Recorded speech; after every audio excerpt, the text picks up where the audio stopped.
नमस्कार दोस्तों। आज मैं लेकर आई हूँ समझौता कहानी का 8वां भाग। आज फिर बड़ी ठकुराइन यानी कि माँ जी अधीरा के पास उसके कमरे में आ गई, मुकंदी और एक स्त्री को लेकर। छोटी दुल्हन, तनिक बताओ तो हमें तुम्हें महामारी कब से नहीं आई है? माँ जी ने आते ही सवाल दाग दिया। अभी पिछले महीने हुआ तो था, अब क्या? मैं इस बात का ढिंढोरा पीट कर बताती हूँ कि मुझे कब क्या हुआ कब नहीं, अधीरा ने तेज आवाज़ में कहा। छोटी दुल्हन, आवाज़ तनिक नीचे रखो, हमसे चिल्लाकर बात करने की जरूरत नहीं है। जानती हो ना, अगर हमने ठाकुर से कह दिया तो तुम्हें कोड़ों से मारेगा। क्या दोबारा मार खानी है? माँ जी ने भी तेज आवाज़ में कहा। आपको जो करना है कर ले, मैं डरती नहीं हूँ किसी से, समझी आप? अब आप इस कमरे से जा सकती हैं, अधीरा ने कमरे से बाहर का रास्ता दिखाते हुए कहा। अरे देखो तो इस बदतमीज लड़की को, हमें बाहर का रास्ता दिखा रही है, इसकी इतनी हिम्मत! इतना कहकर माँ जी ने अधीरा के बाल पकड़ लिए और जोड़ झाड़ने लगी। तभी वहाँ पर कौशल्या आई और उसने माँ जी का हाथ पकड़ लिया। माँ जी, रहने दीजिए, आप परेशान ना हो, शाम को ठाकुर साहब इनकी क्लास लेंगे, चलिए आप अपने कमरे में। इतना कहकर कौशल्या ने उन्हें अपनी बाहों में समेटकर कमरे से बाहर ले आई, उनके कमरे तक पहुंचा दिया। साथ में वह स्त्री भी बाहर आ गई। वह स्त्री कोई और नहीं, एक दाई थी जो जांच करती थी कि औरत गर्भवती है या नहीं। अधीरा गुस्से में फनफनाती हुई अपना बिस्तर पर बैठी हुई थी। गुस्से के अतिरिक्त में उसकी आंखों में आंसू भी बह रहे थे। वह समझ गई थी कि अब क्या होगा। अधीरा, क्या हो गया? कौशल्या ने कमरे के अंदर आते हुए दरवाज़ा बंद करके अधीरा से पूछा। आप अच्छी तरह जानती हो दीदी क्या हो रहा है, अधीरा सुबक कर बोली। पहेलियों में बातें मत करो अधीरा, मेरे से क्या बैर है? तुम्हारी दीदी हूँ। दीदी, लोग पूछने आए थे कि मुझे महामारी हुई है या नहीं। मैं इस बात का जवाब क्यों दूँ? यह कौन होती है मुझसे यह सब पूछने वाली? यह मेरा व्यक्तिगत मामला है, अधीरा ने कहा। अधीरा, तुम इन लोगों से लड़कर जीत नहीं सकती। यह लोग दानव हैं, इन्हें अपनी बात मनवाना और हमारी बात जानना अच्छी तरह से आता है। अब शाम को देखना क्या तांडव होता है यहाँ। बुढ़िया आग लगाएगी अपने बेटे से और बेटा गुस्से में आग उगलता हुआ कोड़ा फटकारते हुए आएगा। मैं इस बात से नहीं डरती कि वह मुझे कोड़े से मारेंगे, मुझे इस बात से डर है लगता है कि मैं अपने गर्भ में पल रही बच्ची को बचा पाऊंगी या नहीं, अधीरा ने रोते हुए कहा। क्या तुम गर्भवती हो और तुम्हें कैसे पता कि गर्भ में बेटी ही है? कौशल्या ने हैरानी से अपनी आंखें बड़ी करते हुए कहा। दीदी, इतना कहकर अधीरा चुप हो गई। उसे लगा कि उसने भावुकता में आकर अपने गर्भवती होने का इशारा कर दिया। नहीं दीदी, अभी नहीं, लेकिन मैं सोच रही हूँ कि अगर गर्भ में बेटी पल रही होगी तो उसे कैसे बचा पाऊंगी, अधीरा ने धीरे से कहा। हे भगवान, गर्भ में पल रही बेटियों को मारने से तो अच्छा गर्भवती ही ना हो, कौशल्या के मुंह से निकला। दीदी, क्या आप कुछ नहीं कर सकती? अगर करना होता तो मैं अपनी 3 बेटियों को गर्भ में क्यों मरवाने दिया होता? कौशल्या नम आंखों से भर्राई हुई आवाज़ में बोली। चलो कोई बात नहीं, जो होगा देखा जाएगा। फिलहाल तो आज ठाकुर के कोड़े खाने के लिए तैयार होकर बैठ जाऊं, क्योंकि माँ जी तो शिकायत करके ही दम लेगी, वरना उनका हाजमा खराब हो जाएगा। इतना बोलकर अधीरा मुस्कुराई। कौशल्या उसके पास बैठे उसके सिर पर हाथ फेरती रही और बोली, फिक्र मत करो, मैं हूं ना। शाम को ठाकुर साहब के घर आते ही माँ जी ने अपने बेटे से जी भरकर उल्टी सीधी शिकायत कर दी अधीरा के लिए। माँ जी के पीछे मुकंदी खड़ी थी। उसके दोनों हाथ नाना में हिल रहे थे, मानो वो कह रही हो यह सच नहीं है।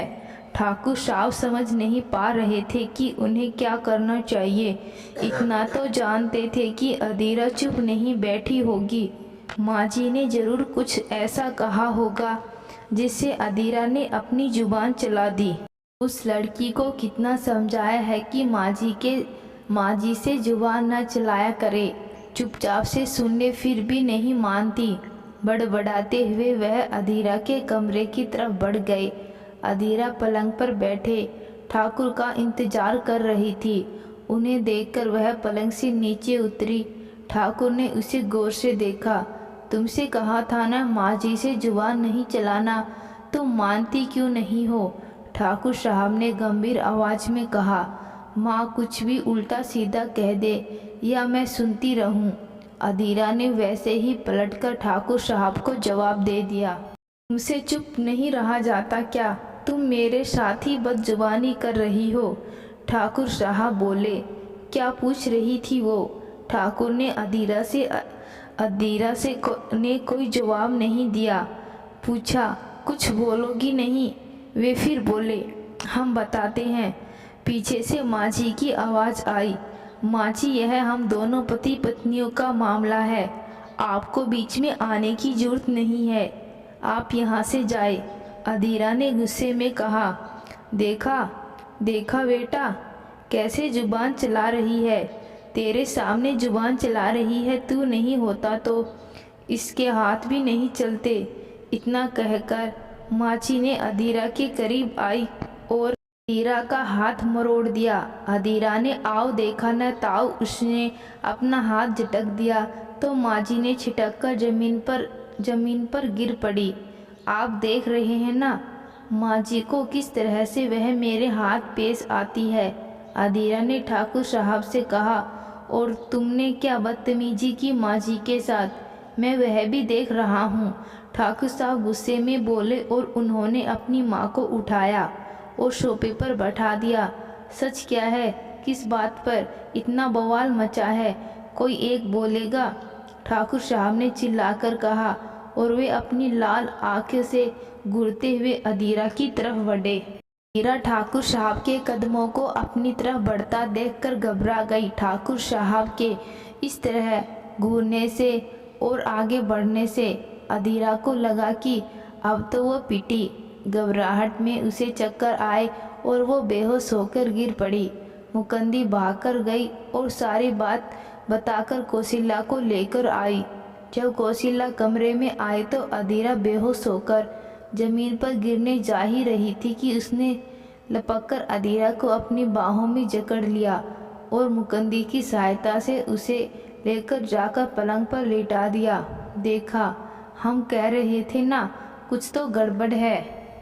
बेहोश नहीं होती, माँ जी ने कहा, वरना इस तरह क्या गड़बड़ है माँ? साफ साफ क्यों नहीं कहती है आप? ठाकुर साहब तेज स्वर में बोले। हमें लगता है नई दुल्हन के पाँव भारी हैं। माँ जी ने जल्दी से कहा। तो इसमें गड़बड़ होने की क्या बात है? आप खुद ही तो चाहती थी ना कि आपकी बहू गर्भवती हो। ठाकुर साहब ने फिर कहा। फिर अचानक उन्हें कुछ ध्यान आया। ओह हाँ ठीक है, कल डॉक्टर के पास जाकर चेकअप करवाते हैं।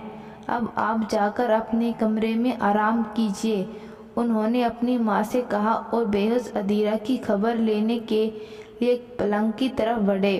अदीरा को जब होश आया तो उसने देखा ठाकुर साहब उसके सिरहाने पर बैठे हुए उसके बालों में हाथ फेर रहे थे। अदीरा, माँ जो कह रही थी वह सच है क्या? ठाकुर साहब ने प्यार से उसके सर पर हाथ फेरते हुए कहा। अदीरा को समझ नहीं आ रहा था कि वह क्या जवाब दे। ठाकुर साहब, आप बोलती क्यों नहीं? हम आपसे कुछ पूछ रहे हैं। ठाकुर साहब गंभीर आवाज में बोले। नहीं, ऐसा कुछ नहीं, अदीरा ने कहा। झूठ तो नहीं बोल रही हो? ठाकुर साहब फिर बोले।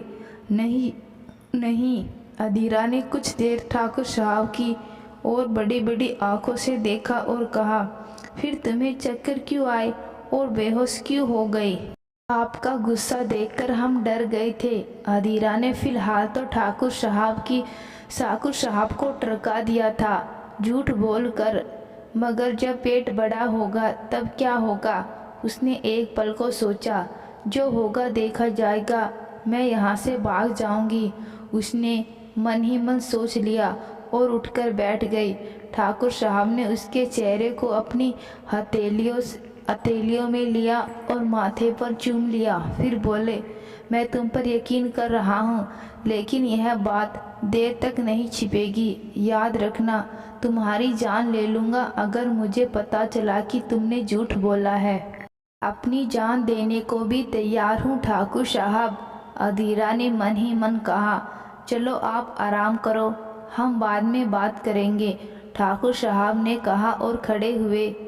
कहाँ जा रहे हैं? अदीरा ने उनका हाथ पकड़ लिया। कौशल्या के कमरे में जा रहे हैं। क्यों, क्या बात है? आज दीदी को यही बुलावा लीजिए, चाय यही पी लेते हैं। अदीरा ने प्यार से उनकी तरफ देखा। ठीक है, आज उल्टी गंगा बहा देते हैं। इतना कहकर ठाकुर मुस्कुराए और उन्होंने कौशल्या को फ़ोन करके अदीरा के कमरे में बुला लिया।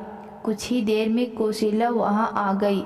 वह मुकंदी चाय के लिए पूछ रही थी और कह रही थी कि चाय तैयार है। कौशल्या ने आते हुए कहा, यही मंगवा लो। ठाकुर साहब बोले, जी ठीक है। इतना कहकर कौशल्या वापस गई और कुछ ही देर में मुकंदी के साथ चाय लेकर कमरे में आ गई।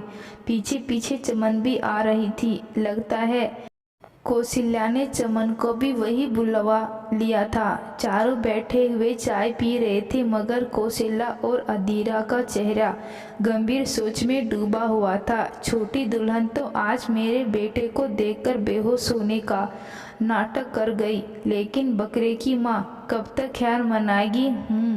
कोड़े की मार से आज तो बच गई, कहकर ठाकुर साहब की माँ जी फुंकारी। बेहोश न होती तो मेरा बेटा आज अच्छे से खबर लेता।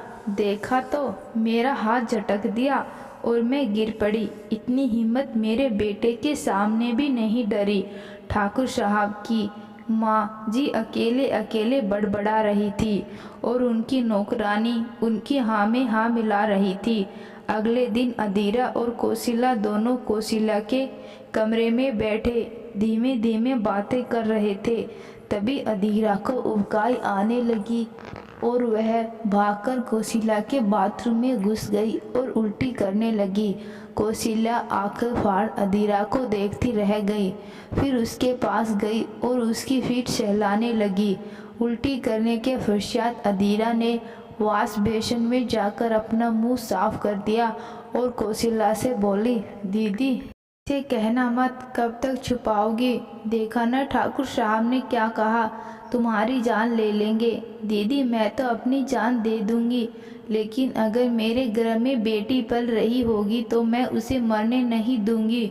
दीदी क्या आप मुझे कहीं दूर अपने किसी जाने वाले के यहाँ भेज सकती हो, जहाँ मैं सुरक्षित रह सकूँ और अपनी बेटी को जन्म दे सकूँ? क्योंकि मैं जानती हूँ जैसे ही ठाकुर साहब को पता चलेगा कि मैं गर्भ से हूँ तो वह मुझे डॉक्टर के पास ले जाएंगे और टेस्ट करवाएंगे। जब पता चला कि बेटी है तो वही मरवा देंगे। हाँ मैं जानती हूँ ऐसा ही होगा, लेकिन यह तो बताओ कितने महीने हो गए हैं दीदी शादी के बाद से माहवारी नहीं हुई है। हीरा ने कहा, ओहो इसका मतलब है चौथा महीना चल रहा है। लेकिन इसी बीच क्या तुम्हें उबकाई नहीं आई, चक्कर नहीं आए? तुम्हें अजीब सा नहीं लगा? मुझे होता था लेकिन मैं छुपा लेती थी। मैं कभी आप लोगों के सामने नहीं आती थी। ऐसे समय पर मुझे पता चल गया था। दीदी मैं बच्ची तो नहीं हूँ, मुझे सब मालूम है, मैंने पढ़ रखा है इस बारे में। हाँ वह तो ठीक है, तुम पढ़ी लिखी हो, तुम्हें सब मालूम है, लेकिन अब क्या करना होगा? अब तो तुम्हारा पेट बाहर आ जाएगा कुछ ही दिनों में। शादी हुए तो चौथा महीना लग गया। दीदी, इससे पहले कि ठाकुर साहब को पता चले, आप मुझे अपने किसी रिश्तेदार के यहाँ भेज दो। अदीरा ने कहा। ठीक है, मैं सोचती हूँ, लेकिन ठाकुर साहब को बताए बिना कैसे भेजूँ? दीदी, मैं भाग जाऊंगी। मैं अपने गर्भ में पल रहे बच्चे को ठाकुर का शिकार नहीं होने दूंगी। लेकिन सुनो तो, तुम्हें क्या पता कि पेट में बेटा है या बेटी? क्या पता बेटा हो। एक बार डॉक्टर से चेकअप करवाए लो, कौशल्या ने कहा। क्या चेकअप करवा लो? एक भारी और गंभीर आवाज़ सुनाई दी। दोनों ने मुड़कर देखा तो वे घबरा गई। दरवाजे से ठाकुर साहब अंदर कमरे की ओर आ रहे थे। उन्होंने आखिरी लाइन सुन ली थी। अदीरा का मुंह सूख गया था। क्या बात है अदीरा, तुम्हारी तबीयत खराब है? ठाकुर साहब ने अदीरा के चेहरे की तरफ देखा, जिसका रंग उड़ा हुआ था। क्या चेक करवा लो? तो अदीरा ने हाँ में सिर हिलाया, फिर जल्दी में ना में सिर। क्यों कन्फ्यूजिया रही हो? साफ साफ मुंह से बोलो। ठाकुर साहब ने अदीरा का चेहरा अपने हाथ से ऊपर किया। अदीरा किसी पत्ते की तरह थर थर काँप रही थी। जब ठाकुर साहब ने उसका चेहरा ऊपर की ओर किया, ठाकुर साहब ने उसकी कपकपाती को महसूस कर लिया और उसे अपनी बाहों में भरकर उसके चेहरे को ऊपर करके उसकी आंखों में देखने लगे। बोलो अदीरा, सच क्या है? क्या तुम्हारी तबीयत खराब है? ठाकुर साहब, आपसे एक विनती करनी है। अगर आप मेरी बात मानेंगे तो मैं आपसे कहूँगी। अदीरा ने कांपते हुए होठों से कहा। ठाकुर का चेहरा सख्त हो रहा था। उन्हें समझ नहीं आ रहा था क्या बात होगी, लेकिन वे अदीरा के मुंह से सुनना चाहते थे कि वह क्या कहना चाह रही है। अगर तुम्हारी बात नहीं मानी तो तुम क्या करोगी? ठाकुर साहब ने गंभीर आवाज में पूछा। मैं अपनी जान दे दूंगी, हवेली की छत से कूदकर, अदीरा कांपते हुए होठों से कह गई। अदीरा पर वे बड़ी जोर से चीखे। उन्होंने अदीरा की सीधा खड़ा कर दिया, मगर दोनों हाथों से उसे पकड़े रहे। क्या बकवास कर रही हो तुम? कहना क्या चाहती हो हमसे? वे कड़क आवाज में बोले। उनकी गंभीर और कड़क आवाज़ सुनकर अदीरा अत्यंत डर महसूस कर रही थी, मगर हिम्मत बटोरकर उसने कहा, हम पहले तुम्हारी बात सुनेंगे, उसके बाद में फैसला लेंगे कि हमें तुम्हारी बात माननी है या नहीं। हम तुमसे कोई वादा नहीं कर सकते बिना सुने। ठाकुर साहब ने उसे सख्त अंदाज में कहा। कुछ देर तक अदीरा उनके चेहरे की तरफ देखती रही और फिर उसने मन ही मन कोई निर्णय लिया। उसने अपने आप को ठाकुर साहब से हाथों से छुड़ाया और कमरे से बाहर की ओर भागी, यह कहती हुई कि हम हवेली की छत पे जा रहे हैं, हम अपनी बात वहीं से कहेंगे। इतना कहकर वह बाहर निकली और दरवाज़ा बंद कर बाहर से शक्ल लगा दिया और खुद हवेली की छत की तरफ सीढ़ियों से ऊपर भागती चली गई और 3 मंजिली हवेली के सबसे ऊपर मुंडेर के ऊपर चढ़कर हाँफती हुई खड़ी हो गई। ठाकुर साहब, उसने हवेली की छत से कूदकर जान देने की बात कही है, दरवाज़ा खुलवाइए किसी से। कौशल्या घबराकर बोली। ठाकुर साहब ने दरवाज़ा जोर जोर से पीटना शुरू कर दिया। कौशल्या के कमरे से आती आवाज़ को सुनकर मुकंदी दौड़ी चली आई और उसने दरवाज़ा खोल दिया। ठाकुर साहब तुरंत ऊपर की तरफ दौड़े, लेकिन वहाँ भी दरवाज़ा बंद था। अब वापस नीचे की तरफ आए और बाहर आंगन में आकर उन्होंने ऊपर देखा। अदीरा मुंडेर पर दोनों हाथ फैलाई खड़ी है। कुछ ही देर में वहाँ ठाकुर परिवार के सभी लोग और नौकर वगैरह आंगन में जमा हो गए। अदीरा, नीचे आओ, ठाकुर साहब ने चिल्लाकर कहा। हम नीचे नहीं आएंगे जब तक आप हमसे वादा नहीं करेंगे, अदीरा ने भी चिल्लाकर कहा। हम आपकी बात सुने बिना कैसे आपसे वादा कर ले? आप हमें बताओ तो क्या बात है? ठाकुर ने फिर से चिल्लाकर कहा। ठीक है ठाकुर साहब, हम आपको बता देते हैं, लेकिन याद रखिएगा, अगर आपने हमारी बात नहीं मानी तो हम अभी अभी इसी छत से कूदकर अपनी जान दे देंगे। अदीरा ने चिल्लाकर अपनी बात रखी। ठीक है, आपका लेकिन पहले नीचे आ जाइए, हम आराम से बैठकर भी बात कर सकते हैं। कहीं ऐसा ना हो कि बेध्यानी में आपका पैर फिसल जाए और आप गिर जाए।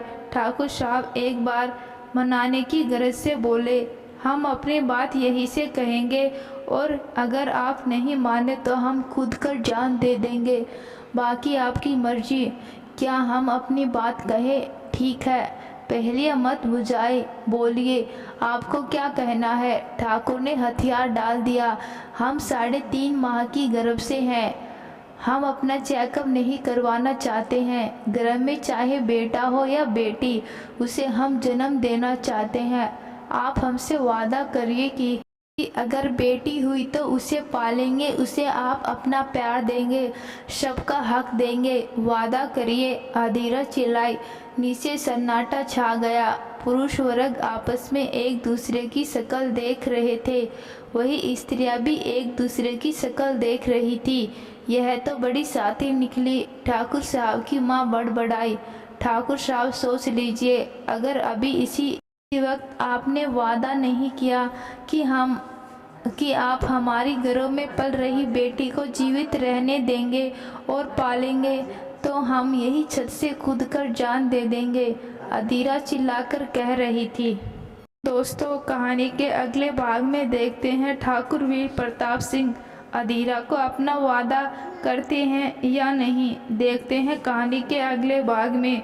तो दोस्तों, आज की कहानी आपको कैसी लगी कमेंट बॉक्स में ज़रूर बताना। कहानी अच्छी लगी, कहानी को लाइक शेयर और चैनल को सब्सक्राइब ज़रूर करना। धन्यवाद।